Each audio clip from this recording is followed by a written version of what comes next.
Dalawang magkahiwalay na aksidente ang nirespondehan ng UNTV News and Rescue Team sa Laguna at Bataan. Ito ang balita ni Sherwin Kulubong. Nirespondihan ng UNTV News and Rescue Team ang aksidente sa motorsiklo sa National Highway ng Barangay San Vicente sa Biñan, Laguna kaninang madaling araw.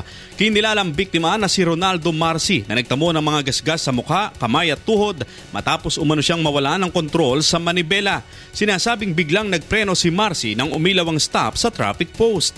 Ayon sa mga nakakita sa pangyayari, 3 beses umikot ang motorsiklo sa kalsada kaya nagtamo ng maraming sugat ang driver. Mabuti na lamang at walang maraming sasakyan ng mga oras na iyon at wala nang iba pang nadamay sa pangyayari. Pagkadiretso niya, tumawag na lang ng kusa. Abay, umikot na lang siya. Ang bilis. Nakagaw yung una. Nakagaw. Tapos, teknong minutes na lang, biglang stop. Teknong sunod na balentong ko.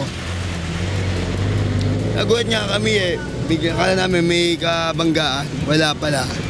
Sinabi naman ng Biñan Police na naiwasan sana ang aksidente kung hindi matuli ng takbo ni Marci dahil may 3 segundo namang warning bago umiilaw ang pula sa traffic light. Nag-self-accident siya, lasing yung tao, mabilis.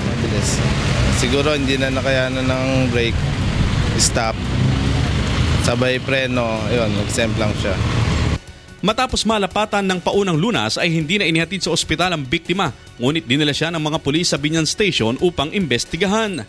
Samantala sa bahagi naman ng Orani, Bataan ay nirespondihan rin ng UNTV News and Rescue Team ang banggaan ng motorsiklo at tricycle kagabi. Nasugatan sa iba't ibang bahagi ng katawan ng driver ng tricycle na si Alexander De Leon, 66 anyos at idinadaing rin ito ang pananakit sa kanyang kanang paa. Nakaramdam rin ito ng pagkahilo kaya agad siyang iniligay sa backboard saka inihatid sa pinakamalapit na ospital, katuwang ang responding unit ng Provincial Disaster Risk Reduction and Management Office. Ang driver naman ng motorsiklo na si Emiliano de la Cruz, 21 taong gulang, ay inihatid sa ospital ng kanyang mga kakilala dahil sa tinamo nitong mga sugat sa tuhod. Ayon sa mga nakakita sa pangyayari, matuli ng takbo ng motorsiklo bago ito sumalpok sa tricycle na papalabas naman mula sa isang kanto. Sa ngayon ay inaalam na ng mga otoridad kung sino ang may pananagutan sa nangyaring banggaan. Kasama ang Bataan News and Rescue Team, Sherwin Kulubong, UNTV News Worldwide.